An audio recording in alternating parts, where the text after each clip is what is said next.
Let's just do it. Let's go. Here we go. Hello, welcome everybody. Welcome back to Total Spotfest. JJ Brownlee, Jamie Faulkner, Austin Reddick, pulling the belt in as he is casual. It's now a bit. I love it. It's great. Few more weeks. We hope everybody's doing wonderful. We got done having a great little bonding moment because I don't know if anybody in chat has ever had their wisdom teeth removed, but Jamie's second oldest daughter, the tyrant that is Megan, if you know our lore here, juicy stuff, fantastic footage. His wife recording her on the drive home. It's so good. We had to share.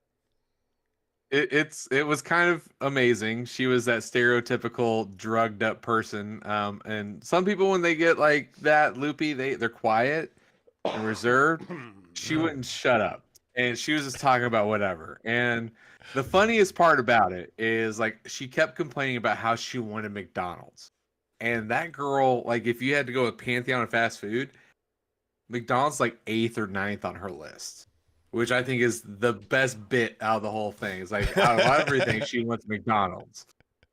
So yeah, if you get on the Facebooks, you'll see it on my Facebook. If you're not a friend, you can friend me on Facebook. I don't care. Yeah.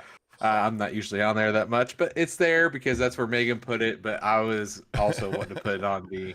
I like the random, I want a trampoline out of nowhere in your neighborhood, right? I know, she saw a trampoline. I want a trampoline. I want McDonald's. You guys don't love me. Austin, pro McDonald's, anti McDonald's, where you stand? Where are they on your fast food pantheon? I'm pro McDonald's. I'm pro pretty much any fast food place. There's some I prefer over others, but there's not a single one where if someone's like, hey, let's go get fast food establishment X, I would pass. Okay. But yeah, McDonald's is probably tied with Taco Bell for the most frequent fast food I eat, just because when we get on the road after a show, those are the only two options that seem to ever be open late anymore. Granted, Taco Bell rules anyway. Like I'd eat that any time of day. But yeah, we tend to get McDonald's quite often on our way back after shows just because it's open and convenient. So I'll never be sad about it. Geographically, you could have a Jack in the Box, maybe a Whataburger, but Taco Bell and McDonald's. Here's what I like about McDonald's, because we all know this. There are good Taco Bells and bad Taco Bells, right? Absolutely. Yep. Burger King. There's a good Burger King and there's a bad Burger King, right? McDonald's, maybe it's not the best of everything, but they are consistent. You know what you're going to get. Wherever you go. Big Mac tastes like a Big Mac, tastes like a Big Mac. Pretty much almost every McDonald's out there. Except they made the Big Mac smaller. It used to be bigger, and that annoys me. Like, call it the smaller Mac. The still sizable but less impressive Mac. But don't call that shit a Big Mac anymore, because it is the size of your McDouble, just with more shit on it.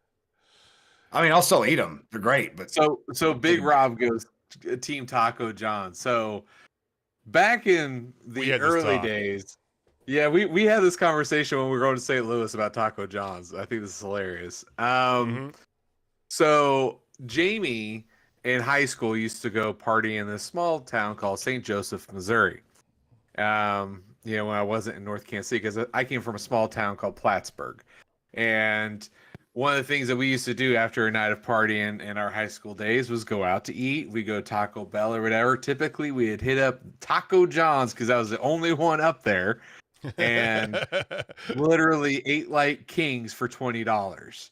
So Taco John's is near and dear to my heart.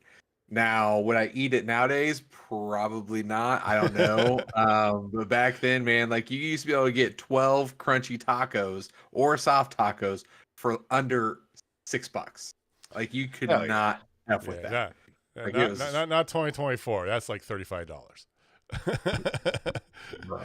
I didn't have a Taco John's growing up where I was. So in mid-Missouri, I grew up in Jeff City, right? So after we got done partying, hanging out, whatever, there was really 3 options. This is back. Taco Bell was mostly 24 hours. There was 24 hours, one that closed at 2 in the morning, right, in town. You had Steak and Shake or Country Kitchen. And it was very clear dividing lines. Now, I liked them both, but I definitely was a bitchin' kitchen man. Give me a Barn Buster at 3 a.m. Barn Buster is 4 giant pancakes, 4 eggs, 4 pieces of meat, and I always add on 4 pieces of toast as well. About 4,500 calories, right? My skinny 17, 18-year-old ass, we just devour it, man. Bitch in kitchen. Country Kitchen was my stuff, man. What about you, Austin? What was your...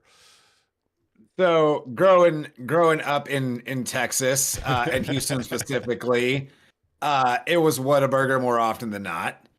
Natural. That being said, there's another chain in around Houston and some others in Texas, maybe other places, I just don't know, called Taco Cabana that is open 24 hours. And it's still, they have a drive-through, but they usually have a little bit bigger dining area as well. So it's like slightly above fast food, but not really. But yeah, Taco Cabana we went to a lot as well, but typically Whataburger more often than not. I love Jack in the Box's just schizophrenic stoner menu, Heather. I mean, I'm not gonna lie. I get Jack in the Box every Tuesday after bowling because I drive by one on my way home. There's no Jack in the Box up in my side of the metro area, and I can get 6 tacos for under $5. I don't think I've seen a single Jack in the Box in Wichita. There might be one that I'm unaware of, but yeah, I don't think I've seen a Jack in the Box since we moved here. Dude, their breakfast though, like that's the thing. Jack in the Box arguably has the best low-key breakfast that most people don't want to talk about. Like dude, any fast food breakfast, like all of them, all of the above. Yeah, like hot take, not even a hot take, but Taco Bell's breakfast, amazing. That breakfast crunch wrap, dude. It was always weird to me though that they had like everything but just breakfast tacos. Like they had breakfast burritos and quesadillas and all these things, but like they didn't, like you clearly have all the necessary things. Why is that not on your menu? But even those like super cheap dollar menu sausage burritos from McDonald's that are clearly just like pre-frozen and thrown in, Love dude, them. I'll smash those Love too. them, man. Oh yeah, Give it and to me. you gotta get the spicy picante. Oh dude, yes.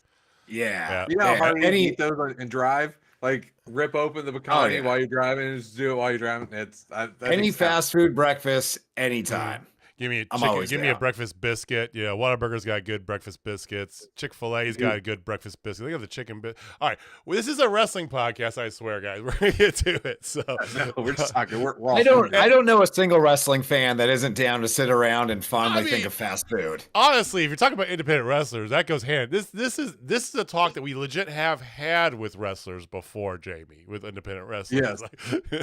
Because on That's the what's road, great you about gotta pro eat. wrestling in general. The performers, the fans, everyone. It goes. These are just regular ass folk, and we love fast food breakfast. Yep. It's what unites us as a community. And Rob, I have no idea how on earth you spent $60 at Taco Bueno. That doesn't even sound feasible. Okay. Especially in the 90s, you must have ordered one of everything on the menu. I'm impressed. Did you buy stock in Taco Bueno? I mean, what? How do you? Okay. You By the know way, what I that- bought stock in? AEW Dynamite. There you go. All right. It was absolutely amazing, guys. It did its usual open and close with bangers. The middle was nice, but mean, those first two matches though. It's not That- definitely felt like and this is not in a slight in any way whatsoever. It's a good thing, really. But it definitely felt like almost a systematic pattern to Dynamite that they kind of had run through tonight, right? Banger, a little bit of promo here or there. Yeah, solid second match, a little more stuff, little video vignette here and there, right? Stick the women in the middle because that's what they do. A little bit more of the same in reverse, end with a banger. I mean, it's a good system, right? Yeah, I was thinking about this during the show.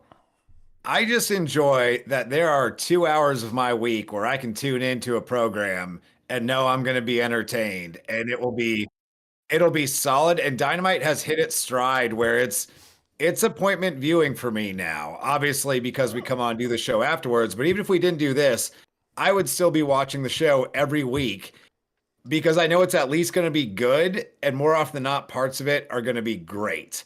Like, I found myself tonight waiting until they got to a picture-in-picture commercial break to go prepare dinner so I didn't miss any of it. But yeah, great episode of Dynamite. Unfortunate that I was in front of a bit of a weird crowd, which historically Quebec can be sometimes. And it was really weird that they got into spots. Like, they weren't just sitting on their hands. But even during the main, you had a "This is awesome" chant, and like half the crowd was rabidly chanting "This is awesome," and the other half was just politely watching.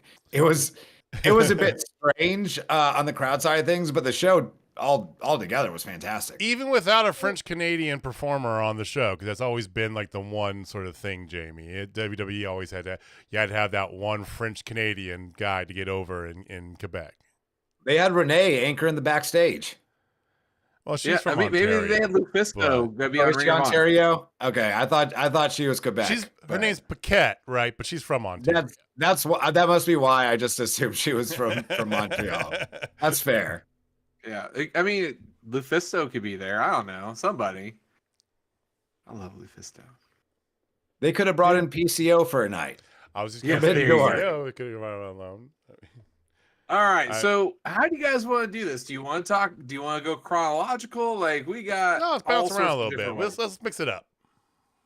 Let's All right. start with the tag tournament matches.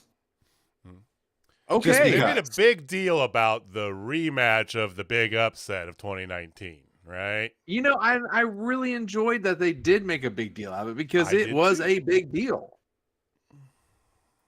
We all Yeah, can agree that absolutely. we were surprised. It was a nice little it was just a nice little way to make a match, which it had some stakes because you're in the tournament. You also have the Bucks, who are one of your like higher card acts, but it was a nice little way just to add Yeah. a little bit more story and context to a 20-ish minute TV match. I mean, I feel like that's the one thing wrestling doesn't do enough. And this is in general. This is, WWE, AEW, TNA, all of them, right? They'll acknowledge history a lot when it serves the current storyline, but not when maybe it doesn't. Now, this served the current storyline a little bit, but it was really kind of a side note thing anyway when it happened, right? Think about this. It's like 2.5 years that Edge and John Cena had the whole feud going on for the title belt, right? Yeah. And then it was basically forgotten. Even when they were in each other's random circles, it was never brought up again in the history of WWE, right? Granted, this story's about the Bucks, not Private Party, because the Bucks obviously are destined for, we're bound to get Bucks FTR, whatever we're on, 4, 5, 6. We know that. Okay. But I love that they gave it so much attention. It does Private Party great. And again, it doesn't shy away. Hey, this was a thing that happened and it was a big effing deal. See? Here's a video. I like that. Yeah, it also reminds you going into a match where you are 99.9% certain the Bucks are winning anyway. It reminds you that Private Party can beat them because they already did it once, which sometimes that's all you need to bite a little bit more into the falsies in the match, which there were some pretty good ones towards the end. So yeah, that match overall, like I know they end capped with bangers. This one was really damn good because both these teams could put on a great show. Mm-hmm. I was thoroughly entertained. Of course, you got your EVP trigger, so that makes everybody happy. But I also enjoyed that promo in the beginning, like Heather hit on, that when they were talking to Renee, like.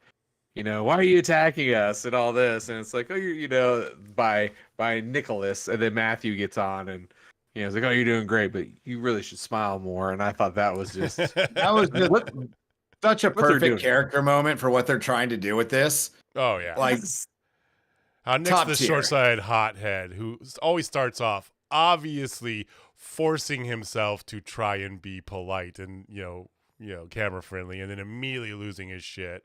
And Mash just the condescending asshole coming behind him. It was good. See a lot of myself in Matthew. I do too. I bet you do. Yeah, this match was great. This is the kind of wrestling in general that looks a little bit more choreographed, but when everyone involved in the match is really good at that style of wrestling, it's super rad and it works. And they had so many just like cool and innovative spots. Oh yeah. I forget exactly what it was. The gimmick they did over the guardrail where he laid his own partner back over into, I can't remember what he hit out of that. The silly string, yeah. Mm-hmm. That was awesome. The big false finishes at the end, like this. It's almost unfortunate that it was bookended by two phenomenal singles matches. But when they first announced the tag tournament brackets, I thought it was a little underwhelming. Like Tony Khan hyped up it was gonna be a little bit bigger. But this was a phenomenal tournament match. And like it's ended up working out being a lot more interesting than I thought it was gonna be. Yeah.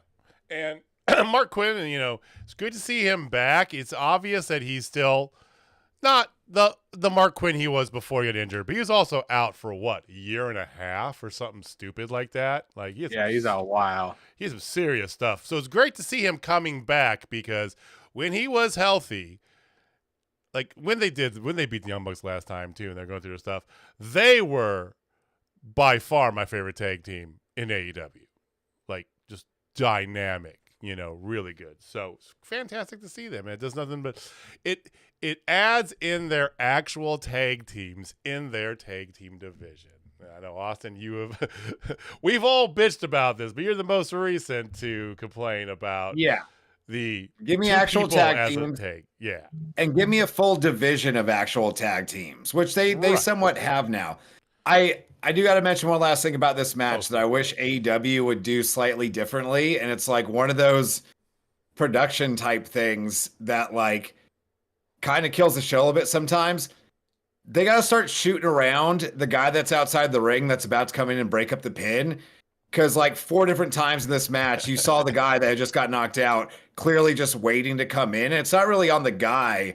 It's just switch to a different camera where you can't see him, or have your camera guy move to the side a bit so you get that out of nowhere breakup instead of watching whichever dark-haired young buck it is. I always get them mixed up. Just sitting there waiting to come break up the pin. Like, just shoot around that a little bit better. I hear you. So I was not expecting much out of the other match, to be honest with you, Jamie. The other tag match. And really? Going into it, I was like, it's gonna be whatever. It's gonna be fine. It's gonna be a little 5-minute filler. Not caring. But I almost like this one more, honestly.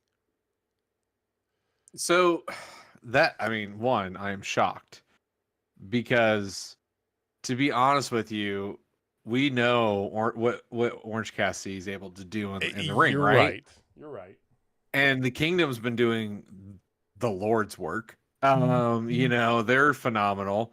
And then you throw in one of the most underrated tag team wrestlers out there, and you have Lightning right there. Boom. And this match was solid top to bottom. Yes. Another chef kiss. Yeah, this was great. Everything I've seen in the tournament so far has been just phenomenal tag team wrestling. Like I said, I wasn't necessarily like expecting it not to be, but I figured of everything else they had, I'm like, oh, that's the match they're going to kind of just blow through real fast, and Orange Cassidy is going to move on, right? But no, they put a little extra twist in it. They had a little extra. Yes, I downgrade, the Kingdom at times because they are sort of in a Lackey-esque role, right? Inside the Undisputed Kingdom. But I mean, they are fantastic for who they are. So yeah, there wasn't a bad. I'm gonna say right now, there wasn't a bad match on Dynamite tonight. No, there wasn't. I actually think I like this one a little bit more than the Bucks and Private Party as well. Only because it was a little bit shorter. And I think because you had kind of a weird crowd, the length of Bucks and Private Party kind of took the wind out of the sails at the end a bit. What was going on in the ring was still great, but you lost that building crowd response you typically get over a longer match. I thought this being a little bit more concise kind of helped it a little bit. Okay. We're going to go as long as we possibly can. I just got a text that there are some internet outages over by me. So, well, fantastic. If I get spotty, if this ends up being looking real awkward here, just stay with us. Austin and I will still be around. All right. yeah, but we're okay right now. So speaking of tag partners without tag partners right now, you had a spot where a certain butcher did his best Austin Reddick impersonation. I want to call that out for the effing record. I stole his gimmick and everything. I was sitting there watching my TV. Everything. I just finished eating. I was wrapping up, getting ready to take my stuff to the kitchen. I got a promo, I'll go. And I look at it and go, what's Austin doing on Dynamite? Oh, no, that's Butch. Okay. Yeah, I saw it and was like, I don't remember taking the super soldier serum and getting signed to AEW, but cool, man. Oh, it is, Heather. It very much is. Yeah. All the time. I mean, Heidi would probably be the best one to answer that. Is she still over in LA or is she back? No, she's down in the basement watching TV. She's back. We're heading down to Houston on Saturday for Wrestle Rave. Or we're leaving Friday. But yeah, she got back on Monday. So yeah. She'd probably be the best one to answer is if your mustache is musty. Probably not, to be honest. I shower daily. There you go. I mean, I'm not gonna lie. That's a match that I think is actually gonna be legit banger, man. I mean, oh yeah, Butch. For sure. I love Butch, and since he's kind of slimmed down post his music career, right? He's kind of have a different focus, And Dustin still, we haven't every match that he's had that we've talked about in the past year and a half, right? Has just been a wow, this man can wrestle like a motherfucker, right? So, yeah. Yeah, and I think Butcher's like the perfect guy to wrestle Dustin Rhodes. Because he's the kind of guy where a worker like Dustin Rhodes can take Butcher through the best match of his career. And that's not to take anything away from Butcher either, but he's like the perfect opponent for someone like Dustin Rhodes. He is the natural. I mean, that's all there is to it. Like, no, like, everybody's like, Dustin Rhodes has lost a step. Yes, he's old. He's 54 years old. 55 years old. Come on, But y'all. Man could put on an excellent match. Still to this day. I mean, just look at that match he had against Swerve. No Dustin Rhodes hate will ever be tolerated in this podcast. Plus, he's a funk guy too. He's a funker too, so that's an additional Absolutely. Speaking of hate, piece there. So let's go ahead. Go ahead. No, speaking of hate, I want to know: would you take the advice from a somewhat older wrestler who's desperate to steal some, not be your manager per se, but would you take some advice from an older coworker that maybe just wants to hang around the spotlight a little longer? What would you do? Feel personally attacked right now. So thankfully it wasn't in ring. So the whole Jericho hook thing was a backstage bit where Jericho mumbled through, basically getting to the point with a man who says 4 words at most, right? And he said he was 33 years. He's happy. He's blah, blah, blah. Oh, he's never been a manager or had a wrestling school. But would you be willing to take some advice from me, Hook? I'm like, who are you? You know, ask Sally over here what's going on, man. Is this gonna be week 6 of us shitting on Jericho? Because if it is, I'm in. Oh, it absolutely is. This is going to be week 6 in a row of me asking, who was this for? Who did this help? Who was entertained by this? What a letdown. Even by, we don't even want to see Jericho standards. Last week, he's like, I have a proposition for Hook, which, okay, more of Jericho tying himself to young talent. It's going to last forever on TV, but okay, what's it going to be? Could there ever been anything like less exciting than this? Do you want some advice from time to time? I'll take it, but I know who you are. Well, I know who you are. Well, I know who both you are. I'm watching. What the fuck is this? Like, if it would have like rolled into a Three Stooges bit or something, like, you would have hooked me. But it was pointless. It didn't serve anybody. Why was this on TV? Why didn't we get a longer Tony Storm promo instead of this? Not that I was dissatisfied with the Tony Storm offerings we got tonight, but still, stop making Chris Jericho happen. It's not going to happen. I mean, the crowd is officially turned on him. Yeah. They're over him. He's going to ruin Hook's shine because he's trying to steal any last ounce of spotlight. Do you guys remember the 80s movie Life Force? No. With the vampires, the alien vampires that suck the life out of people? That's great. And it's got like some hot like brunette lady. Like, if yeah, I whatever. saw it, I might recognize it. It was a solid movie from the 80s. Like, see Heather got it. Naked vampire chick. See, that's what I don't remember the name of it. If it showed it to me, I would probably recognize it though. So this movie called Life Force, and the thing is, they suck the life force out of people, and that's what Chris Jericho is. Chris Jericho is a succubus. He is a space alien. He's a naked white guy or naked vampire dude. Just sucking the life out of freaking young talent. I'm over Chris Jericho as a Jerichoholic for life. I've said this every day a week. I'm going to week 6 of saying this. Get the fuck out my television. Okay, I'm good now. The only thing that would have saved this segment is after Chris Jericho offered him advice, RVD walked up and was like, nah, man, ask me for advice. And then we had a ladder match with Chris Jericho and RVD for custody of Hook. And the entire time, Taz is on commentary like, he is a grown-ass adult man. I don't know why we're doing any of this. That would be more entertaining than whatever is coming down the pipe with this Chris Jericho and Hook storyline. I mean, I just stop it. Just stop. Just stop. Like, this segment could have been a Wardlow squash. Yeah. Could have been a second We could've women's seen- match, maybe. I don't know. Maybe everybody could have seen everybody's favorite lovable loser, Ruby Soho. Hey, Ruby. There you go. See, I try to get that for you. I try to Whatever. get your spot. In a way, no, I appreciate it. Thank you.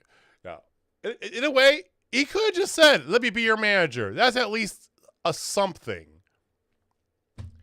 It's not even a something he's doing. It's just anyway. I'm done. I'm over this. Let's talk about something. Until next good. week. Until next week when he's Until back on our next damn week. TV screen. God damn it, he's gonna find a way onto our pay-per-view. 100%. Yes, he is. He's gonna find a way onto the pay-per-view, which is gonna set up to be a banger pay-per-view in St. Louis, which unfortunately we can't go to because we got other commitments. But I still feel like our home because it's just in St. Louis, a few hours away. Still, St. Louis will never be my home. I know. I was gonna live in St. Louis after college until I, didn't. But that was always the plan. I was gonna go to college in St. Louis until I got into journalism. Anyway. All right, Rob. so Represent moving on. folks. So moving on to somebody that has been on our television now for 3 consecutive weeks. That makes a lot of sense as why they're on TV. We had a women's match, a fatal 4-way for the number 1 contenders to the TBS championship match, or championship. And the winner would go on to face Julia Hart at Dynasty. Yes. And of course, I got it right. And they had No, Mercedes Moné on commentary ish. But you had Anna Jay, Willow Nightingale, you had Chris Statlander, and Sky Bluty. So you had all of them there. Honestly, it wasn't terrible. It wasn't great. I hate to say it, as much as I love Mercedes Moné, like, she's below average as a commentator. Mercedes is not good on commentary. Great in the ring, though. I think 3 weeks in, I'm officially checked out on Mercedes Moné. I don't care.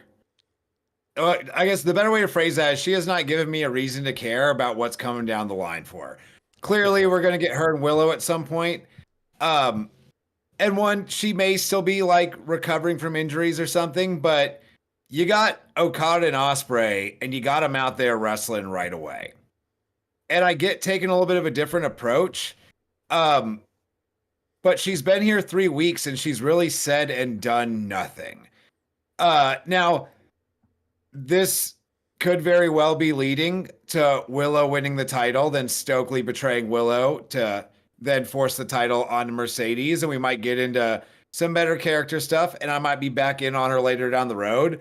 But like 3 weeks in, I don't think anything she said or done has mattered when the story you're telling with Willow, Statlander, Stokely, and even Sky Blue and Julia has been more interesting than having Mercedes involved with it in any regard. 100%. Also, why was Anna Jay in this match? And I don't mean that really as a knock against Anna Jay. I thought she was fine in the match. I think she's become like a nice little throw babyface out there. But you've got so many other women in your women's division that should be vying for a title shot. It just seemed weird to throw Anna Jay in as the 4th on this one.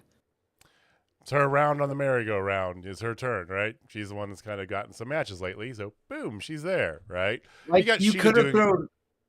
I was saying you could have thrown Ruby in here without taking away from any other storylines you're doing. Just be the 4th in this 4-way.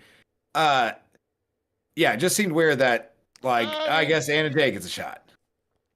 Pick and choose. Here's and I'm gonna take an angle that you guys can probably see coming here, but it's gonna be good. First and foremost, I agree with you, Austin, on Mercedes thing, right? Now, to Jamie's point, yes, maybe something's going on. She's not totally whatever, right? But you've had 2 weeks where she's done nothing, done the exact same thing, just showed up to get a chant from the crowd, basically. And then she has not wrestled yet. There's been no announcement of when she is going to wrestle, right? We don't know who it's going to be when it comes to that, right? And she's not good on commentary. And I love Mercedes. Okay, Jamie, do you want to hop in here? You have something you want My hat's over there, but to? Mark Stradamus is gonna make a prediction on Mercedes Monday. All right. Her first match will be a Dynasty. Her first match will be a triple threat for the TBS Championship. And yes, ladies and gentlemen, she will win it. Wow. Okay. So I don't think that's a bad way to go about it. I like the idea of her weaseling her way in there and screwing Willow out of it, keeping Willow as your strong baby face and having a challenger going forward. My only issue is that we just had a match about 90 minutes ago to decide who gets a challenge for that title, and she wasn't even in it. I know it's pro wrestling, you can story whatever, but like don't step on the stuff you've already done. Like, you had a dedicated contest to pick one person. If you're going to go that route, I don't think you need to have this match. I think you could have just had like Willow vying for opportunity or something, but I mean, you're 3.5 weeks from Dynamite. I know that's plenty of time. But you also had the return of the rankings tonight. I haven't checked them yet, but rankings are finally out there. And again, she has wrestled in 0 matches in AEW. Okay. Now, I like the story of her just being who she is and finding a way to get into that match. Cool. Awesome. I take that. But again, I don't think it's going to be bad. I think the answer is that no, they had to get her debuted. They had to get her in here. They want to get the pop, right? She's not maybe 100% ready to wrestle, though. That's what I feel is going on. Because if not, you're squandering that good heat, and you're going to have to rebuild it. You can rebuild it. Sure. She's talented enough. She's recognizable enough. She's marketable enough. You can rebuild it. But why rebuild it when you could just use it? So maybe she's still hurt. The match itself, I actually really enjoyed the match. I felt that Chris Statlander always shows up. Willow always shows up. I'm going to start defending Sky Blue as a wrestler. Okay? No, she is not on the caliber of the top women on the roster. No. She also works a lot more than all of them. And she goes out there and she bumps her ass off week after week after week after week. Probably does more matches than anybody else. Yes, I know she's pretty with a nice butt. That's good to put on TV. I get it, right? But she's also willing to put the work in too. She is getting better. You can tell she's getting better. No, she is not on the level of Toni Storm or the top women. We all agree with that. But I'm going to defend Sky Blue. She's a good worker. And she's in that middle card jobber role. So she does her role well. And hopefully Anna Jay can get more experience. I felt that she wasn't bad too in this. Austin said, I don't think Anna Jay was bad in this match. I think this is a always good place for some of your younger talent to get out there, to get some good exposure, to get better, So I was fine with her in it, The whole story was about Willow regardless. We all knew that. I felt as far as their women matches go, this was a perfectly fine one. I liked the match. I thought it was pretty good. And they had a couple of really cool spots in it too. So, yeah, I like it. You're not wrong. It was solid, but it was definitely obvious that Anna Jay was the odd woman out. It's like, what of these does not belong? It definitely had that vibe. You could have just done a triple threat and kept the storyline intact and gone with that. I think you could have thrown Riho in there as the fourth, because Riho has been wrestling these women for a couple weeks. Riho fits better in the story. You're right. What about Mariah May, the number 2 ranked woman in the updated ranking system? Mariah's going to be. She's going to get the turn on Tony sometime soon. That's obvious. I get not putting Mariah in there because she has an involved storyline going on with completely different women, and not really wanting to, because if you throw Mariah out there, you probably got to have Tony involved in some regard. And there was so much of a story going on with everyone else in the match, not you, Anna Jay. But like, you didn't want to bleed another story. And again, I'm not being mean to Anna Jay. Like I said, I thought she did great tonight. She did everything she was asked to do. She looked good. It's not that she doesn't like belong there. She just didn't fit there for this match tonight. Yeah, and Heather, your question. Yeah, her gimmick's a magician of sort. That was her original gimmick pre-Dark She's Order. the star of the show. Yeah, Star of the show. so that's what she's kind of gone Take that back as to, you will. in a manner of speaking, ish. Yeah. So speaking of the rankings, let's go ahead and knock these out real fast. Let's do it. I haven't looked at them. fresh So rankings. you tell me what have you seen them yet, Austin? This is my first reveal. I've got them up right now. All right. Yeah, Well, so we'll go surprised. ahead and go over the men's champions, which is Samoa Joe, Cope, Roderick Strong, and Kazuchika Okada. Man, I Say don't know his why. full name, Jamie. Yes, the Show us- Rainmaker, Kazuchika Okada. My fault. That's so hard. Yeah, I am able to say it now. I don't know why I've been able to say that name for like years, and all of a sudden I'm like, I can't say it. All right, so we're gonna start number 5. Number 5 is Bryan Danielson. Okay. Number 4 is Mr. Will Ospreay, the Billy Goat himself. John Moxley, who happens to be on a little leave right now, well deserved, is number 3. Or sorry, since I'm driving a German car, number 3. Orange Cassidy is number 2. Okay. And Swerve, of course, is numero uno. That makes a lot of sense, especially after his match tonight. So the women's champions, Timeless, Toni Storm, and Julia Hart. Number 5 is Serena Deeb. Number 4 is Deonna Purrazzo. Number 3 is Willow. Number 2 is Mariah May. And number 1 is Thunder Rosa. Okay. Tag team champions, which are vacant as we know. And these are the top 5 teams, which one of them is not even the damn tournament. That is number 5, FTR is 5. Number 4 is Big Bill and Ricky Starks. Number 3 is John Moxley and Claudio. Number 2 is Matthew and Nicholas Jackson. And number 1 are the Best Friends. Interesting. Okay. And then the Trios Championship, owned by the Acclaimed and Daddy Ass. Number 5, you have House of Black. 4, Undisputed Kingdom. 3, Blackpool Combat Club. 2, The Elite. And number 1 is the Bang Bang Gang Bullet Club Gold. So no surprises. No surprise. Maybe Serena Deeb. Maybe Serena Serena Deeb Deeb. is a surprise. I think, no, but she got a good push after the last pay-per-view, right? She had a little bit of a gap since then of appearances, but, the pushes she did, and she got some good, it was all collision-based stuff, right? But it's good. Thunder Rosa, number 1. Okay, I get that, right? You're setting up the Thunder Rosa, Toni Storm storyline, right? John Moxley's a little surprising to me because he finally got his vacation after 2.5 years. And he's in 3. I mean, it makes sense logically. I do like that fact. So, yeah, I'm good with it. I'm gonna take a wild swing and read way too far into these rankings. Please Here do. we go. Here we go. And I'm gonna make a bold prediction. Ooh, Mark Stradamus.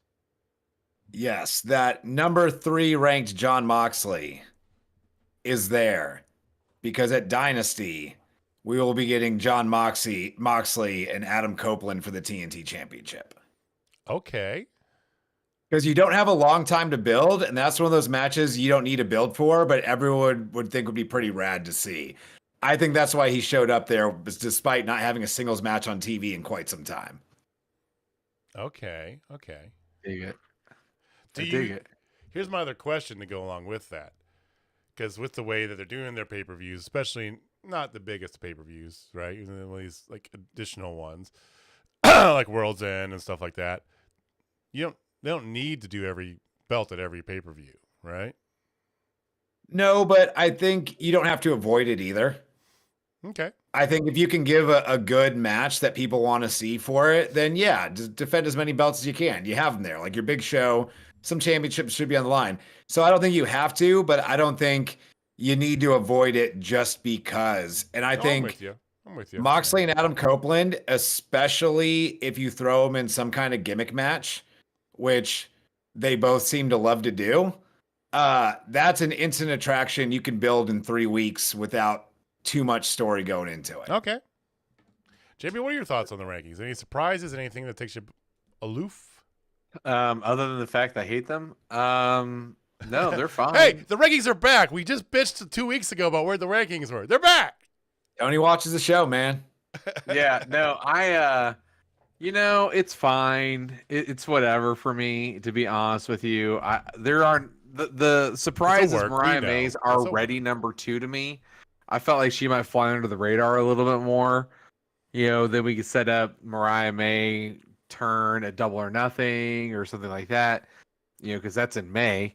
So it's just right around the corner.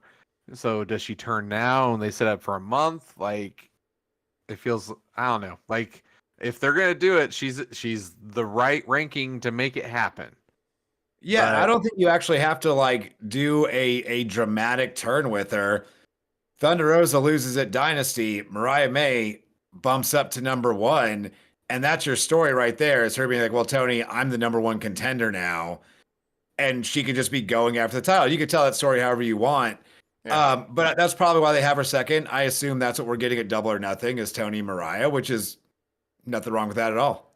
I mean, that's good for me for Double or Nothing. Double or Nothing is one of your signatures, so you want to have the big on it, right? That's why I feel like Mark Stradamus is going to be off about the Mercedes Moné pick, because I think you're gearing to have Mercedes Moné get that belt at Double or Nothing. Yes, if we're talking about dropping a lot of belts in one pay-per-view, I don't mind that, okay? But again, I feel like there's a lot of angle you can do with the Mariah May, and you've got enough weight behind it now. Because we've all expected the turn to come for a bit, right? Obviously, this whole number 1 fan thing, it's a Mickie James angle. It's going to lead to a turn. We've all 3 of us have said that, right? So I'm good with that. Anything else on the rankings you stick out to you? not for me, man. I mean, Not at pretty good. all. Why are there honestly. trios rankings? Thank you. Like, Thank you. you just listed the only 5 trios you could think of. That's what you did there. Don't lie to me. I see what's happening here. The reality is you have 2. Yeah, and so well, 3. You have why not? Black. Why not make that a gimmick about your trios titles? Hey, we don't have any rankings. If you got 2 buddies and you want to fight for them, step up and challenge the champions. Like, I think that would be cool. A nice little gimmick for those titles where you're not locked into having to have a dedicated trios division, because you just can't have that many trios without having a much bigger roster than what people think AEW has. Like, they complain about a bloated roster, but you don't even really have a solid trios division. It's not that overwhelmed with talent. Yeah, just like why have rankings for those? Like, the Bang Bang Gang are the ones going after them. We know this. Like, you don't need 4 more slots on that list. And they're taking the belt. FYI. Oh yeah. It's already been foretold by Mark Stradamus months ago. I think they're taking the belt, and I think if they know what's good, the Acclaimed are turning on Daddy Ass as soon as they drop those titles. Absolutely. Or Daddy Ass turns on them. I was going to say, Daddy Ass turns on them. I think they need to go heel. I think the crowd's kind of had enough of their shtick. I want to see them be a little bit more serious heel tag team. I think they could reinvent themselves. Not too serious, like not super straight-laced, but like a little bit more of an edge to them, a little bit more aggressive. I would like to see Daddy Ass and Dustin Rhodes get a tag team run. The old timers. Okay. Or one last ride. Give me Daddy Ass, Dustin Rhodes, and Jeff Jarrett in the trios division. You got to throw Jeff Jarrett in there. I know you do. Give me the last rights. Give me the old vets. Yeah, give me them old Southern style wrestling vets in a trios. Yes, I'm in. Call it last rights, or you call it Matlock at 5:30. Matlock at 5:30. Here you go. All right. So it is time for the timeless Tony Storm segment. It was short. It was sweet. it was timeless. I loved it. I loved every last second of it. Still, The still fact didn't that have he Ben would not say Mankiewicz. tits out made Yeah. me die. I still didn't have Ben Mankiewicz on my AEW bingo card for 23 or 24, but I love it. It's fantastic. He's so good in these segments. I like it because it seems like he's a good barometer for your like what your non-wrestling audience would think of a Tony Storm. Like Yeah. he does it, like he gets it and he entertains it, but he also, when she was like tits out, he just goes, I'm not saying that. It's these segments when they pop up they're just such a treat. It's just a nice little touch on outside of wrestling pop culture for 20 seconds in the middle of your Wednesday night wrestling TV. It's great. I mean, more of this. You can do more of this. You can get rid of the Jericho altogether, and you can do another like 2 or 3 of these here. You know, not just of Tony, but I'm just saying, you know, you can do other women, some other people. You know, something of this nature is perfect, right? Not everything has to be a hard training. You know, I'm here to be the best video, right? Have some fun with it. Tell some character stories. I love every time Tony's on my TV. It's Absolutely. like, granted, I was loving the more lunatic, crazy Tony before, but what she's done with this has been amazing. So Officially transitioned. She is transitioned. speaking of which, you want to transition in talking about some banger matches? Which way you want to go with this here? Because we got a couple candidates, Jamie. Well, the last one had the most writing on it, so we should probably keep that one. So let's go ahead and talk about Shibata versus Will Ospreay to open the show. 22 minutes of pure wrestling bliss. Pour it in my eyeballs. God. And for you to say that, because it was strong style with mixed in with a little flair of flippy spinny. Little flippy spinny. But overall, it was technical and strong style goodness. Maybe I'm like the internet is, you know, like wrestling Twitter is to Sky Blue, JJ is to Will Ospreay. I feel I don't care. Give me Will Ospreay on my TV. I need to get a Bruv shirt. I mean, I'm bought in. I've loved him before.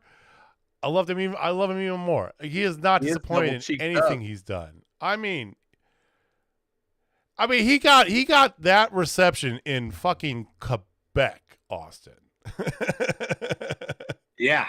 They're like, you're my buddy, guy. Unfortunately, from there, I think even more so than the Bucks and Private Party, this match really suffered for not having a super engaged, like smart mark wrestling crowd. Yeah. They still popped for the spots they were supposed to. It's not like they just weren't into it. But again, this is another one because it went 22 minutes. As it built, you got pops for the spot, but you didn't have the crowd like really getting behind one guy or the other.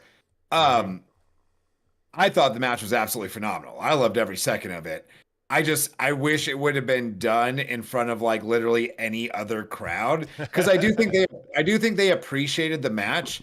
I just don't know if they just appreciate that style of wrestling as much as a lot of the rest of the AEW audience does. Yeah. But yeah, no, the match itself was phenomenal. Dude. Like that.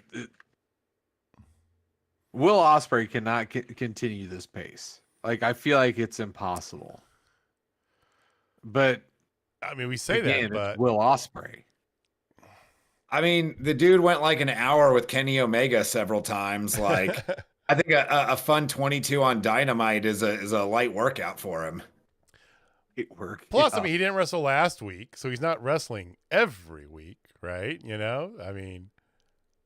And then you had Bryan Danielson's promo right after about how he's not going to go quietly into the night, which is a great line. I love it, but I don't see any way Will Ospreay loses. No, not at all. You don't even need the Mark Stradamus hat to lock that pick in almost a month in advance. This is more than likely Danielson's last year wrestling. More than likely.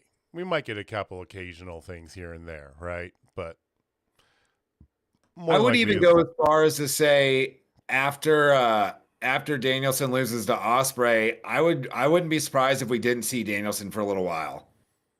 If he dropped down to a pop up here and there for bigger shows kind of schedule.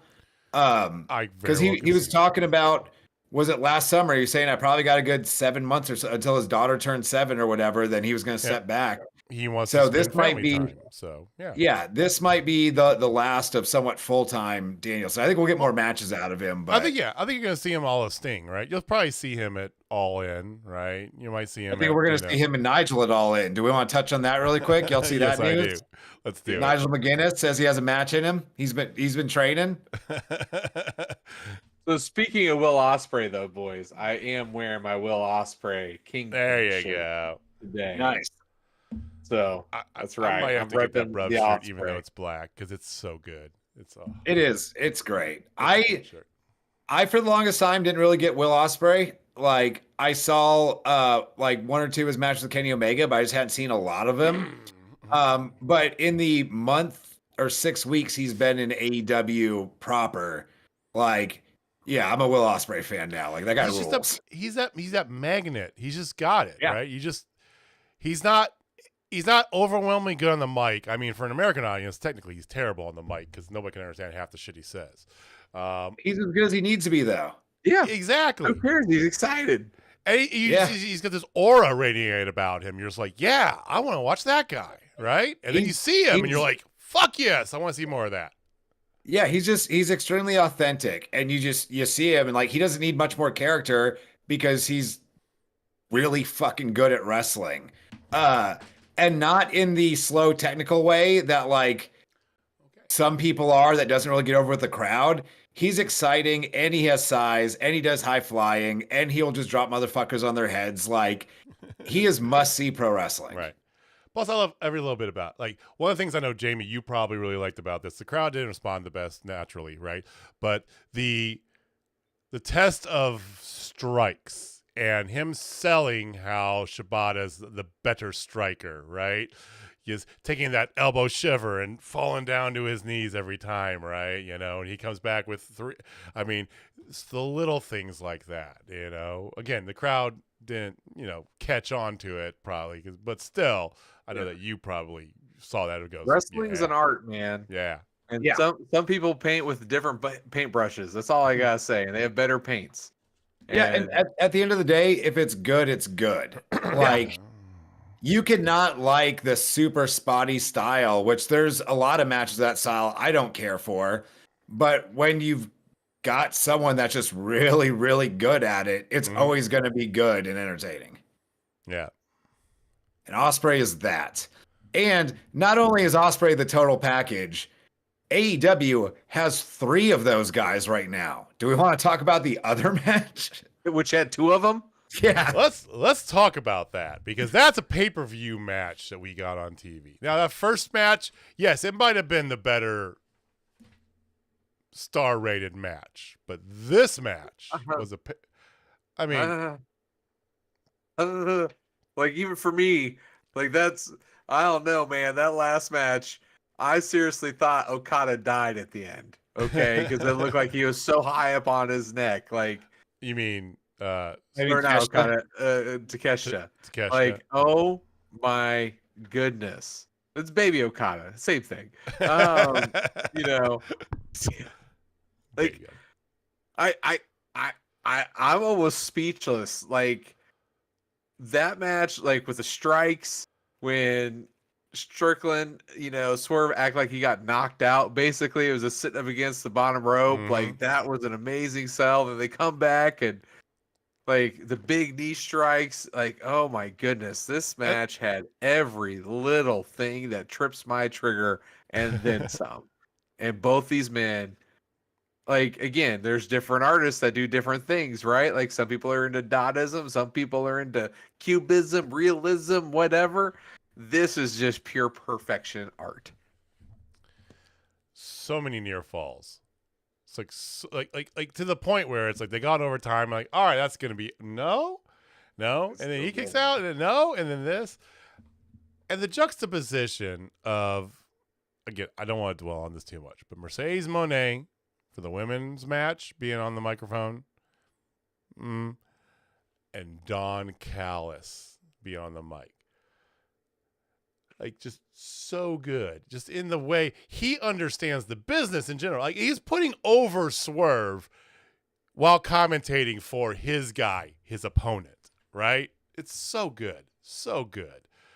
But, I mean, it was To be clean. fair to Mercedes, there's not many people you could fairly compare to Don Callis on the mic. True. True.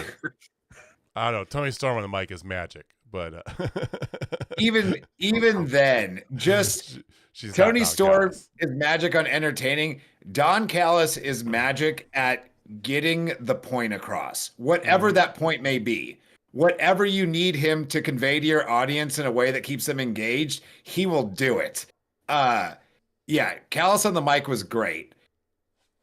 If someone asked me who should be the guy for AEW, Takeshita, Ospreay, or Swerve, I would just have to say yes. Yes. Has there been a time since maybe the Attitude Era, but probably not even there, where you had 3 stars like this at the top of their game? And you didn't not even include counting Okada on that list. Yeah. Not counting Okada, not Or counting Moxley. if you eventually get Kenny Omega himself back.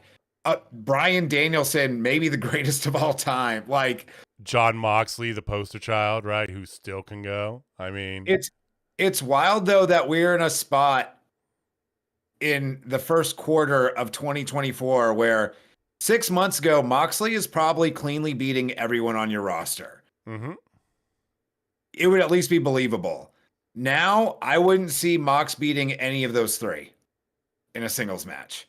Like, the way they've been able to elevate these 3 guys, granted, Ospreay just came in, and Ospreay is Will Ospreay, so he elevates himself. But the way that they have dramatically shifted their main event picture over the last 6 months, maybe even less than that, is just wild. What great of a place they are right now with how much talent they have at the top of the card. It's ridiculous. Yeah, it's their Rock, Stone Cold, and Triple H. And then even you then, have the outlier of Kurt Angle, Okada, who's really damn good. And then you have the outlier of Eddie Guerrero, which, could be Kenny Omega. Like, they have all these great. And you got Hangman, you got Adam Cole on the shelf. Adam Cole is on the shelf and he's legit. You're looking at this list and thinking that's a second tier guy. That's Adam fucking Cole, right? I mean, it's like a wealth of, talk about an overabundance of riches, man. It's ridiculous. I do gotta say, one thing I couldn't get out of the back of my mind during this match, knowing damn well Swerve was winning, even though the falsies were great at the end, but like, it's Swerve's time. That is what it is. I really want to see Takeshita and Samoa Joe at some point down the line. Because watching this whole match, I just kept thinking, like, I would love to see Joe and Takeshita. I had the exact same thought. Like, Joe and Takeshita together in a ring would tear the roof off, rebuild it, tear it down again, and just leave a gaping hole, like, forever. Because we've not seen that. No, we've at never least seen. Not in AEW. Not as far as I know. I was trying to think. Maybe I think DDT Pro. I think maybe when Joe was doing his King of TV bit run thing, I thought maybe he did fight Takeshita. If it happened, I didn't see it, and it wouldn't be to the degree it would be now. Yeah, touche. And it's weird with Takeshita. Kind of like I was saying a few minutes ago. Remember, like 3 or 4 months ago, when we were like, "What are they doing with Takeshita?" Like, he just kind of disappeared, and yet here we are, and now he's just having banger after banger after banger, and being given the time to do so as well. He might be the greatest import of all time.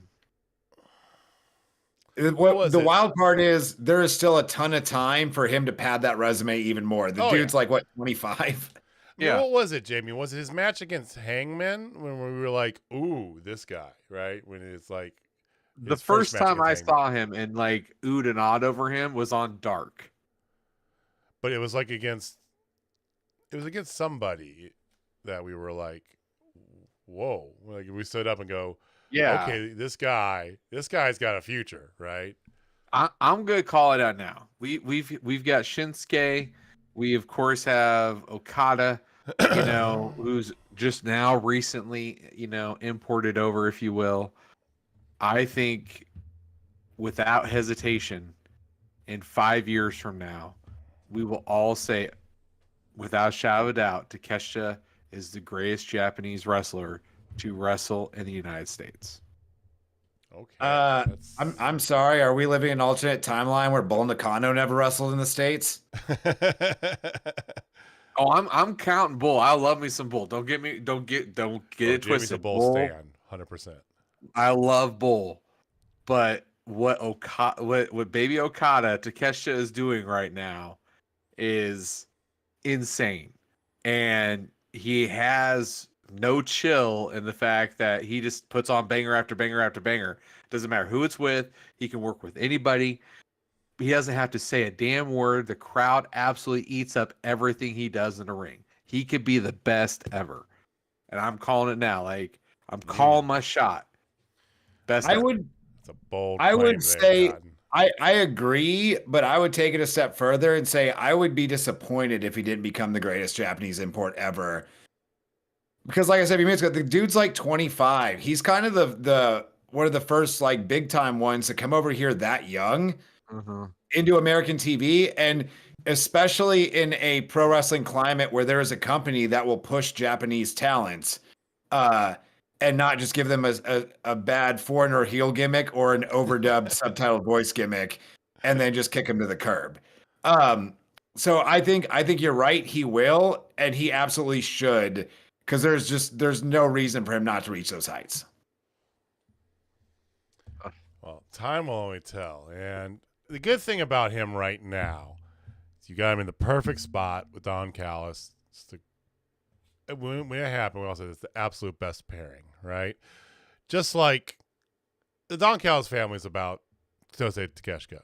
Cool. Everybody else there, great. Awesome, right? So it's a perfect pairing for him. He can't lose. He didn't lose anything tonight by losing. 100%, no. Right? He doesn't need to win at all, honestly, for most of his stuff. Well, not at all, but you know what I mean, right? You put him up here against these top guys and loses, does no harm to him as a total. I still consider him, as we all do, on that top line. So, and at least in AEW, you can lose and still be on that top line. Callis put over on commentary tonight. Takeshita's beaten Kenny Omega twice. Like, he's got the in-story credentials you need to eat some losses, and I appreciate that they have guys just lose sometimes. Instead of just having one or two guys that never lose to anybody, and then you just get tired of seeing them win all the time.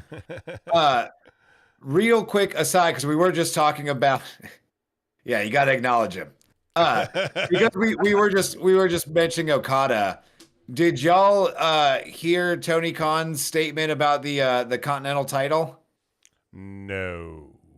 So that championship is going to retain the rules of the tournament. There is no interference or ringside people allowed, which is super rad.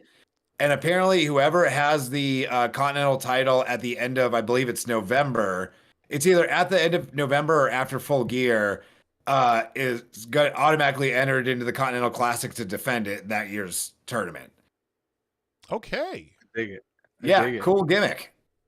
That's adding an extra belt in a good manner, right? Yeah. As opposed to the trios title, which is just to have a trios title. Yeah. Which again, just make your trios titles fun.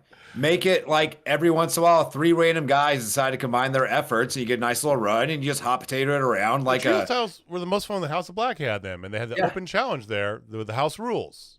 That was cool. I wish they'd keep that for everybody. Make that your trios gimmick, trios rules, right? Yeah. Just always a gimmick match of some sort. Sometimes it's like a real minor gimmick that doesn't really matter, but like it gives more creativity to a division where you're going to just have to throw people together because you don't have trios. I do want to take a quick little side note here, just because I don't know if you guys saw the news or not. Okay, and we're going to talk about some Fed stuff here in just a second. But where do you guys order your pay-per-views for AEW? So the last one I did it through Fight, and it was awesome because I saw everybody and their mother was having issues with Bleacher Report, So I saw that it was available on Fight, so I bought it on Fight. It's amazing that you were able to get it on Fight. That is cool as hell. Bleacher Report has been the bane of AEW pay-per-views since AEW had pay-per-views. Dynasty is going to be available on Triller.tv, former Fight.tv. Yeah, Fight. Yeah. Not only that, do you see where else it's going to be on? Mm-hmm. You can buy it through YouTube as well. Is it available through YouTube now? I saw that announced as well. That's going to be available through YouTube as well. I saw it on Twitter. Maybe someone was just lying. It happens on the internet frequently, but it looked official. I think it's going to be on Twitter, YouTube as well. I know official. Their main, just like the rest of the world, their main feed, if you would, is through Triller or Fight.tv, Triller.tv. So it looks like they might have from Bleacher Report. Finally, about time. I need it to stream on something with an app so I can watch on my TV without HDMIing my laptop to it. Because that's annoying.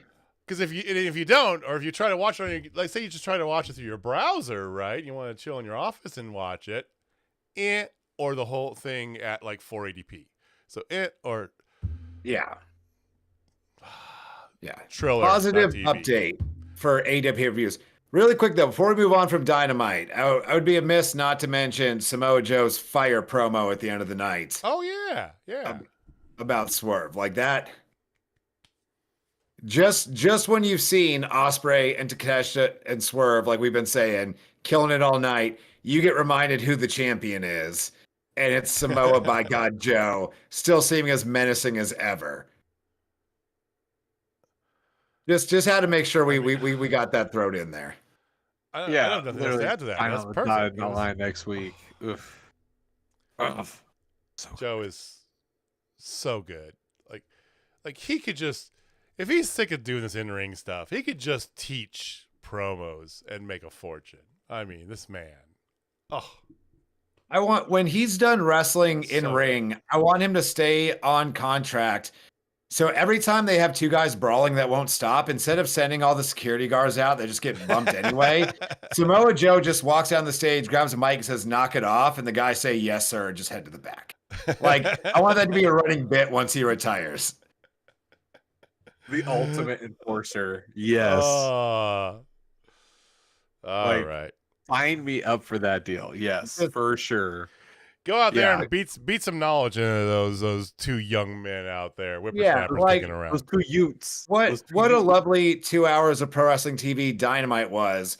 But earlier today, I watched 90 minutes of another wrestling program, and I think I'm gonna drop some knowledge about it. Let y'all know what was going on the other side of the tracks. Why don't you learn us some stuff here about that Fed? I did tune in to the Monday Night Raw offerings for the first time in forever, because I did hear from people that a few of the segments were good. I will not subject myself to 3 hours of Monday Night Raw. And this is coming from someone that watched a good deal of 2000s WCW just to check it out fairly recently, but still 3 hours of Raw on a Monday is too much. So instead, I opted for the Hulu 90-minute abbreviated version. Pretty much the whole show, honestly, because there's so many commercial breaks in Raw. When you cut out commercials, it is most of the show. But out of that 90-minute abbreviated version, I think there was like 15 minutes of wrestling. You got JD or JT McDonough, whatever the useless member of Judgment Day is, and Ricochet. Cool spots. I think everyone saw the wrist lock into the Destroyer that was making its way around Twitter. But if you didn't see the finish, Ricochet hits a shooting star press to a standing JD McDonough, which was new and exciting, innovative shit I'm always down for. But that entire match was like 5 minutes. You got Candice LeRae and Ivy Nile going a solid like 2.5, I think it was. Mm-hmm. And then you got Jey Uso and Nakamura in a like a 10-ish minute match, maybe. That was all the wrestling they offered in the abridged version. Maybe what they cut out was just awesome wrestling that just didn't make it. I doubt it. But there was a lot of talking, guys. There was a lot of talking. I mean, this is sign Talk pointing a lot. season after all. It is sign pointing season. I have my sign from the simpler times of WrestleMania, where we got 60 plus minutes of straight wrestling on a WrestleMania pay-per-view. Back when we were a proper country. There was a lot of talking on this show, and it just, all I can say about it is it's not for me. Now, the talking segments weren't bad, but really, when we get into, are you an AEW or are you a WWE fan? Primarily, because of course, we're going to watch the big pay-per-views for WWE. But for your weekly wrestling consumption, do you want wrestling? Or do you want a lot of people talking about wrestling? And if you prefer the latter, that's cool, man. Enjoy what you enjoy. I'm not going to knock it. The talking parts were pretty good. But my biggest takeaway from watching 90 minutes of it was, why aren't these folks wrestling and why are they only talking about wrestling? It's just too much for me. I'm going to throw that out there. It's too much for me. Again, if that's what you like, if you like it less on the in-ring and more on the yelling how they're going to beat each other up, cool, man. They got 5 hours of that every week that you can watch, not counting NXT, which, quick aside, I think everyone saw Braun Breaker take his old man's spot where he catches him in the fall away power slam out of the Doomsday device. That was super rad. But watching that 90-minute version of Hulu or Hulu version of Raw did not in any way make me hyped for anything that's happening at WrestleMania. There was some cool segments, like the talking was kind of cool. Why is 50-something-year-old Rock just beating the shit out of Cody Rhodes? Like, that's your top babyface. That's your guy. He was just getting dog walked and like, cool, but you're just beating up your babyface for no reason.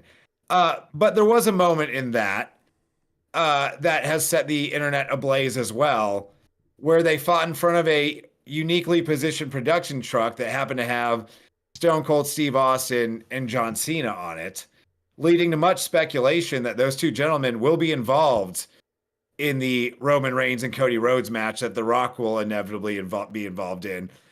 So here's my question to you guys. I'm going to pick y'all's brains for a little knowledge. Okay. Does adding Stone Cold Steve Austin and John Cena to what will inevitably be an overbooked finish of that match, does that move the needle for you? Does that make you more excited in seeing the end of this? No. Jamie? Wow. I was hoping for a little bit more context here. I don't know how to. No. So here's the thing. I am friends with some not so smarkish people, smart marks. Okay, but they're fans. They're marks, but they're the generic, fun loving. They love the Fed, they like to do the USO thing, and all of that. So listening to them talk, and they're like, "Oh, Stone Cold's gonna show up. It's gonna be the greatest thing ever," and blah blah blah. Like they're so excited about it. It's like, yes, it'd be cool to see Stone Cold Steve Austin in the ring again. Yes, in a singles match. But does this make me more excited about Roman Reigns versus Cody Rhodes? Absolutely not. Does it make me excited that I get to see Stone Cold on my screen? Yes, that does, and I will take that. I don't really care about John Cena because he's always around, but you don't get Stone Cold very often, and Stone Cold makes Jamie happy because that reminds me of a younger time when I didn't have any kind of responsibilities and I drank Steve Weisers all the time, enjoying life. And now I'm an old guy with 4 daughters, 1 driver, and I got softball, I got bills, I got all these things. But Stone Cold brings me back to 1997. The only thing that I could see that makes this anywhere worthwhile is you have Stone Cold come out, do a quick stunner on The Rock, and then move on, right? Because there's that old history there. But that's fine. John Cena, because other than that, Stone Cold, this you don't need. You've already overbooked this enough as it is, right?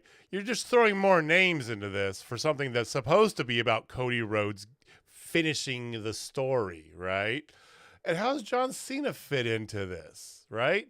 You can weave it and okay, you can try, cool, right? You can get some, no, stop overbooking it. You know, if you're going to have John Cena and Stone Cold at WrestleMania, make a plan for them. It's not hard.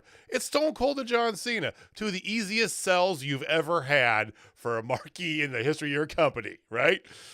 You don't even have to announce anything. You'd be like, Stone Cold's going to fight anybody, and John Cena and Stone Cold are going to fight each other. It comes out, it's a 30-second match. Stone Cold does a stunner. They both walk out. People lose their ever-living mind. Fantastic. I'd be down for John Cena, and so Cena would go out there and put Stone Cold over at Mania. He did The Undertaker in like 8 minutes years ago. That actually legit is a solid match to see at WrestleMania, right?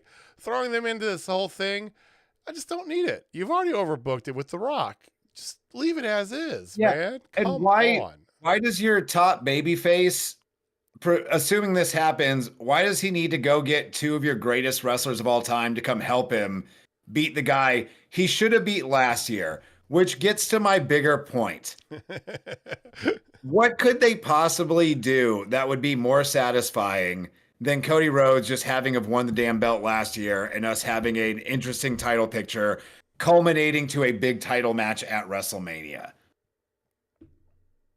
They're doing the Marvel thing, man. Like, that's what this is. Roman Reigns is Thanos, and you have Cody Rhodes as Captain America, who always wears red, white, and blue anyway, right? He's building his Avengers to go against Thanos. Like, that's the whole thing. That's the whole premise behind this. Like, I'm gonna give Megan credit. She's the one who coined this stuff to me. Like, she's like, it's like he's gonna build his Avengers in order to finally take over the machine that is Roman Reigns, Thanos. Kudos, Rob. Very good.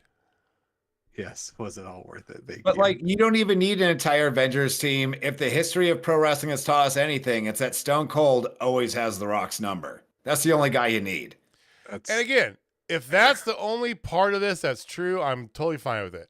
Rock comes out there to interfere, and here comes Stone Cold just because it's Stone Cold versus The Rock. Comes out here, flips him off, does a stunner, walks out. Cool. I'm good with that. Anything else? It's just too much, man. Give Cody his. If you're going to give Cody the moment, give him the moment. Don't. To me, it feels a little bit too much like. Remember when WCW was at its height, and Goldberg ascended to actually take down Hogan? Is that ran the gauntlet? Ran the gauntlet, and it was at the Georgia Dome. So Monday Nitro. 50-some thousand people at Monday Nitro, the Georgia Dome, a football stadium, you know, where they have legitimate pay-per-views, or had before they tore it down, right? You know, but at the fucking Georgia Dome on a Monday night, who was integral in him getting that win? Karl Malone, of all people. Why? Because Karl Malone. Who knows, right? Looking back on it, you're like, wow, that really would have been better if he just did it himself, right? That's the way I feel. That's me. I know I'm not in the majority probably, but that's fine. Whatever. Yeah. And then one final thing about Raw that is noteworthy. For the first time in quite some time, we got blood.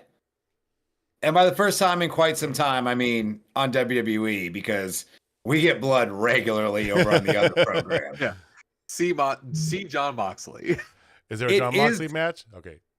It is kind of wild how hyped up WWE fans I saw on Twitter, like how big of a deal that was to them, which is kind of interesting because, like, that's very. I know you have in WWE, but it's clearly available in pro wrestling elsewhere all the time.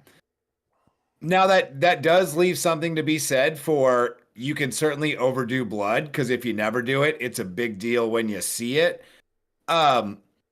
But it's kind of weird. Like, I didn't think the beatdown on Cody Rhodes looked that bad because I saw Hangman and Swerve drinking each other's blood. I've seen Britt Baker in a crimson mask on Dynamite. Or Ruby Soho. Hey, Ruby.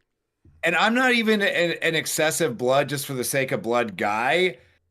I do hope this means that they're going to do it more often, though, because pro wrestling needs blood at certain points to really get the story across. So hopefully, this is a positive development over on the other program. So this day in history, gentlemen, actually it wasn't this day, but the last time blood was officially on WWE programming that was either planned or not black and white. I just looked it up just to verify because I saw one thing that said 9 years. That's wrong. 15 years. 2008. At some point, blood was banned from WWE programming. Oh, damn. I wonder if that was Shawn Michaels and Chris Jericho. They had that ladder match. I think it was late 2008. That was around Survivor then, yeah. Series. Yeah, it was right after Survivor Series at some point. 08. Holy shit. Wow. Yeah, there's been no blood on WWE programming planned since 2008. Right. Well, it depends on planned or approved. Because I do remember a SummerSlam in the early 2000 teens where Brock Lesnar elbowed Randy Orton's forehead into oblivion. He knew that was going to cut open. I think that pay-per-views there have been. You're talking about like regular like TV, right? Or just in regular general? TV. Okay, regular TV. Okay. Yeah, There was a Saudi sometime during Arabia. 2008. Was it a Saudi Arabia one? I thought it was maybe a Saudi Arabia one or one of the early ones or something where there was definitely not Saudi. No, it wasn't Saudi Arabia. No, I can't remember what it was. It was but I remember one too where there was like it wasn't a botch, but there was definitely something that happened and there was a lot of blood going. I think that Cody and Brock had blood last year. Black and white. That's what it was. Yeah, I think Cody and Brock had blood last year in one of their matches. And they made it black and white. Yeah. Very interesting. Well, I do find it a little bit ironic too because we talk about the internet wrestling community and how very much in their lane each of them are, right? And the ones that are like hardcore AEW, and WWE isn't the blood, that's not real wrestling.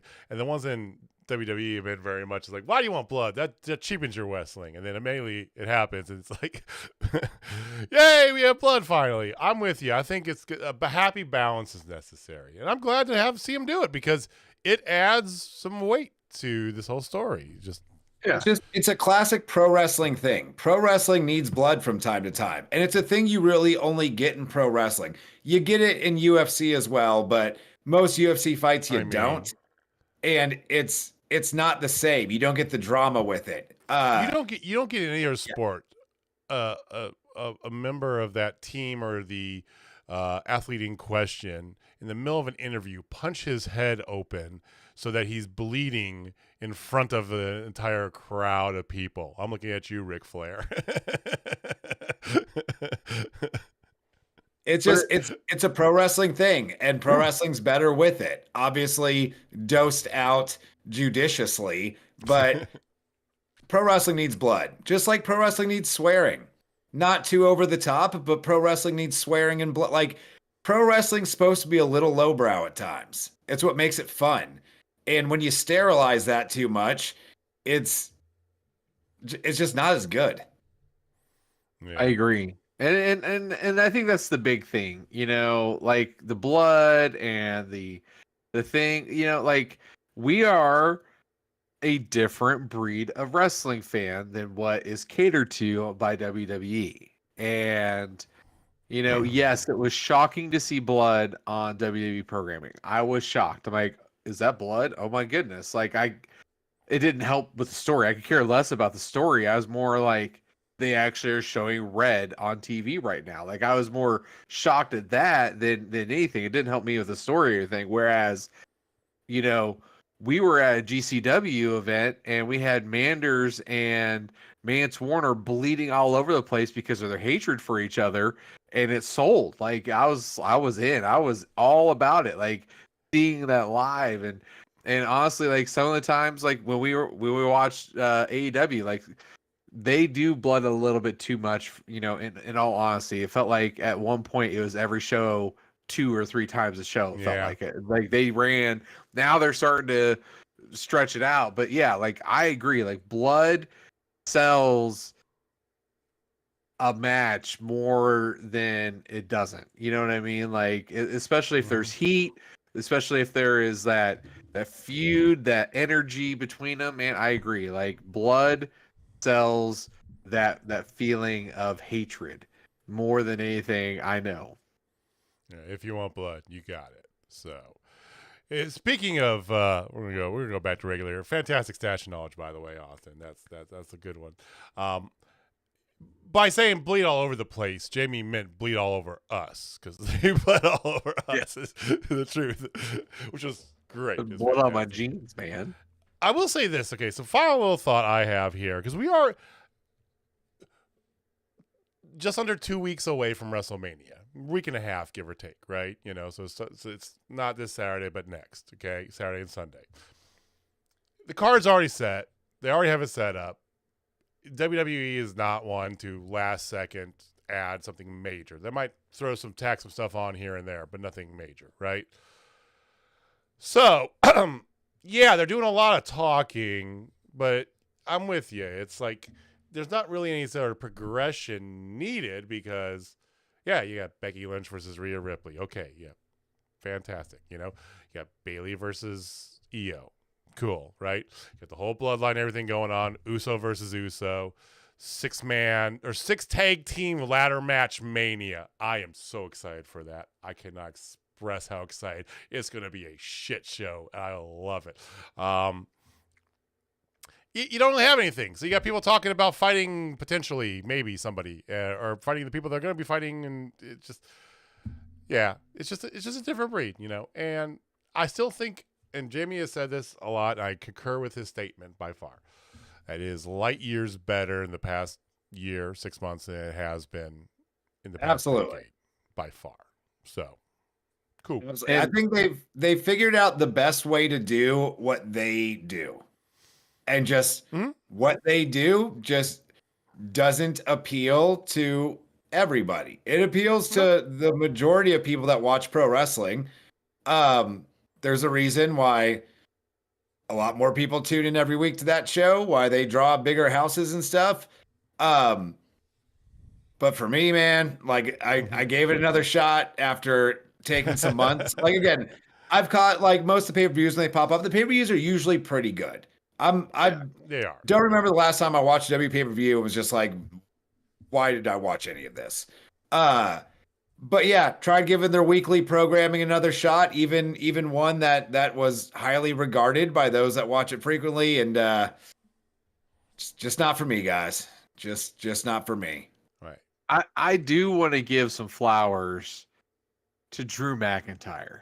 Oh, he's kind of doing kudos. Yeah, he's doing the Lord's work. First off, he's riding CM Punk. Like homeboy owes him money. Like it is the best thing I've ever seen. Also, he attacks Seth Rollins. All the while, this man does not have a contract.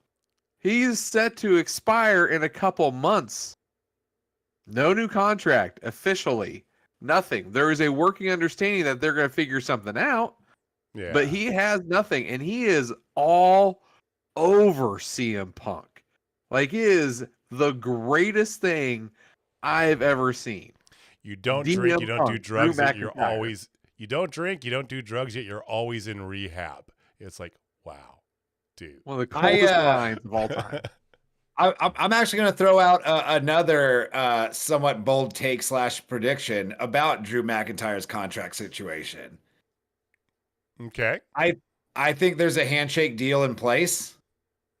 And where I think this is going, and more so where I hope this is going, is Drew McIntyre wins the title from Seth at Mania and then takes Punk's shtick and says he doesn't have a new contract yet. He's leaving with the belt just to take another dig at CM Punk. And obviously he'll come back for too long. Even when Punk did it, he was back in like 2 weeks. But yeah, I want to see him go that step as well, because I believe there's still some time to be had before Punk's back in the ring anyway. Yeah, I want to see him take the title and just kind of fuck off for a few weeks. I mean, their wheelhouse, WWE's wheelhouse, is long-term storytelling, right? Sometimes still too long term. See Cody Rhodes, but long term storytelling is their thing, and they can draw this. They can keep going with this thing until Punk's ready, and then if it's Rumble next year, if it's Survivor Series this year or whatever, a big blow off against him and Drew, that would tear the house down. So that'd be great. And speaking of contracts, gentlemen, there are two other very large names right now that have their contracts set to expire here shortly, and they have had no talks according to the other dirt sheets and things like that. Becky Lynch and Seth freaking Rollins. I wouldn't put any stock in that. They'll be re-signed. They should. I would 1,000% love Seth Rollins in AEW. I think one, there is history to draw on with a lot of the talent over there. Oh, there is. I don't think it will happen. Seth Rollins not a chance. Seems like a very well taken care of company man these days, but I feel like he's one of the few guys on the roster that still treats pro wrestling in the regard that the AEW treats where it like is still very much into the pro wrestling part of pro wrestling. And you have Gunther as well. You've got Sami Zayn, like you've got those guys. But I would love to see a Seth Rollins run in AEW. I don't really need to see Becky Lynch do much of anything anymore. She's fine, but I think we got her peak, and her peak as the man was fantastic. Like great TV. I just like, what else is there that you're really interested with her anymore? She's been around for a long time. She's been on top for a long time. She's kind of done everything you need to see her do. That being said, I don't think either one of them signed anywhere else. There are two other free agents that recently hit the market as well, though. Oh, yeah. From the recently revitalized and renewed TNA Wrestling, who's doing wonders in their contract department since letting Scott D'Amore go. Here's a fun question. Does TNA exist in any notable capacity in 2 years? Ooh. It's hard for me to say yes to that. They are not doing smart business things. I would not be surprised if within the next 2 years, maybe 5, I would not be surprised to see Tony Khan buy the TNA library. Yep. 100%. Oh, I could see WWE swooping in to get that library for all the AJ Styles stuff. I don't know. I don't know if they would outbid Tony Khan. I mean, that's fair. Tony wants to have it. Tony bought ROH to have the library. He's got a wrestling promotion with it. And yes, ROH TNA becomes a combined second brand. Yes, 100%. I could see him do that in a heartbeat. Even I would like to see it not be a brand. Just give me a streaming service with TNA, AEW, and ROH's libraries all on it. Yeah. HBO Max. Yeah. It's gonna be a channel on Max. You're gonna have it there. Here's the thing. Yeah, Machine Gun's going out there free agent. I think the Machine Gun's got a legit chance to go to WWE. I mean, every fiber in your being says that means they're going to AEW, right? I don't know. I think that they, as a tag team, I could see Triple H picking them up. I could no see idea it. If they have any interest in going to WWE because they were passed on several times in the past. But I think the only reason why I don't think that's likely is because WWE seems to be very content with the tag teams they churn out of NXT. They'll just pair whatever two guys they're training that seem to gel a little bit. They'll just pair them together, build them as a tag, and get them to the main roster. Like they seem to have refreshed the tag division fairly regularly with just NXT call-ups. I'm with you, and they don't need the guns. They don't. Okay. It is much more likely that they show up in TNA or in Japan. Okay. I can see Japan. I would like to see at Dynasty the Bucks beat FTR and then the and guns then show out up. comes the guns. That would pop me so goddamn hard, Austin. You have Not no that I idea. ever want to see FTR lose, but I do know FTR hair. I think is going to court before too long, so you don't know what's up with all that at this point. Oh, he's definitely going to court. Yeah, they're bid to get Like you don't know what the Scott. fallout's gonna be. Also, I think with the Bucks, like their heel personas, it's a good time to put that on it. But like, what a great way to revitalize your tag division. It got a bit like you've kind of cycled through everybody at this point. That's true. It's true. And even if they're not there for a long time, give them like I mean, as long as they want to be, they're the Motor City Machine Guns. Like I'll never be sad about seeing them wrestle. I don't think they need to be like a long mainstay, but have them come in and have a nice little program with the Bucks. Yeah, I'm due a year or so, right? You know, you want them just in for a year just to refresh some stuff. Cool. I love that. Again, I don't see them going WWE. Like, period. I don't either. I said, but it wouldn't surprise me.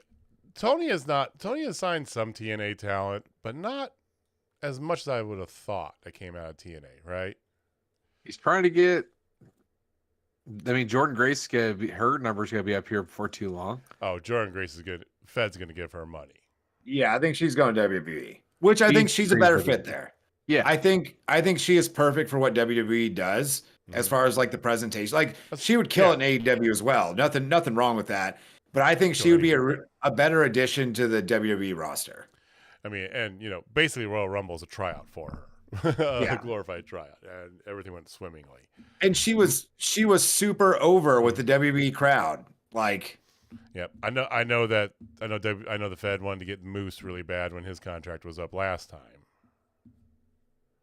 he stayed because of Scott, and now Scott's gone. There's a lot of them are like that. Well, here's the issue. You guys probably are seeing this as well, but the full breakdown is that they've just been doing weird business things, right? So there's conflicting reports about their contracts. Apparently, they moved all their contracts, save for those who are still on like contracted terms, right? As they come up, they're going to be moved as well, apparently, to all per appearance deals. Everybody, right? Which makes sense if you think about it based on the size of what TNA is doing business-wise. But they're still expecting to compete and be on the level of AEW and whatnot. Well, you can't have your cake and eat it too, right? They're also like getting increasingly smaller with their productions about how they're doing. So they talked that they were like redoing some studio up in Toronto to, make it when they're shooting impacts, they shoot them in big bunches, right? To make it more cost effective for the company and when they're doing it, instead of doing these road shows. What they do now is whenever they have the pay-per-view, they shoot the pay-per-view, then they shoot like 3 days around it, a bunch of TV to go along with it. So it's not the worst for a wrestler when you look at like booking wise, but I don't know. I feel like getting rid of Scott was a bad move. Okay. Scott tried to offer them to buy the company. He was going to get a group together and buy the company, right? And Scott loved TNA, Impact, whatever it was. He wanted to see the brand succeed. I just don't have faith, Austin. I think you're right. 5 years? I don't know if TNA is around anymore except in Tony Khan's library. I agree. That kills me as a TNA mark, right? I was so proud they brought back TNA, right? It was cool. And I watched that pay-per-view, and it was really good. And I watched a little bit after that, and that was okay. And they've done good stuff. They're giving Mustafa Ali a great platform, but you don't have anybody around him, so. Yeah. Heather's on fire in our chat, by the way. I don't know if you saw that, because Big Rob's talking about Marty Skrull, and then any wrestler named Marty is a train wreck waiting to happen, which, I mean, that kind of does track. Wait a second. You forgot about the greatest Marty of all, Mr. Marty Lundy, a.k.a. Arn by God Anderson. Arn Anderson. Pull out his Glock. Clock. All right, well, we've gone full gauntlet here. Anything else you guys? Wow, words. Anything else you fellers want to get to tonight? I mean, I'll make a comment on the AEW run for Marty Scurll. No way in hell. Even though he's got friends there, he is a predator, and they don't like that kind of attention there. Bro, they're still advertising Ric Flair's energy drink. Well, they pay a lot of money. It's just woo energy. It's different, and yeah. I mean, anybody can make an excuse for Rick, but like this guy is recent, and yeah, Marty is not a Ric Flair. Let's be honest. In the annals of wrestling. Oh, absolutely. Yeah. Careful now. Just saying. Okay, doesn't diminish what either one did, but well. Next week, we got a big week coming up here because so next week we're getting close. So they've booked out a few more matches for Dynasty. We're a couple weeks out. We're a little over a week away from WrestleMania. So not this weekend, but the next. That pretty shiny belt that Austin's holding is back on the line. We've got a super complicated 2-night mathematical equation we're doing for this whole thing. It's going to be great. I have no idea what it's going to look like. It's going to be fantastic. But belt will be up for grabs. Definitely. Hey, we're going to check out WrestleMania. It's WrestleMania. Even if you don't dig the Fed, it's WrestleMania. It's like the Super Bowl. Your teams aren't playing. You still watch the Super Bowl, right? You know? So come back. Join us next week. Same bad time, same bad channels. We gear up for the nearing of the end of sign pointing season, plus the build up for Dynasty. Thank you for watching. Thank you for listening. If it's your first time here, please hit that like button, hit that follow button. You hit the bell to know when we go live. It does help us out quite a bit. We hope to see you back. But we will see you next week. Jamie, take us home, man. All right, ladies and gentlemen, if you're not down with Total Spotfest, I got 4 words for you. Fuck you guys. I'm not saying that. All right, guys. We'll see you next week. Peace. Later.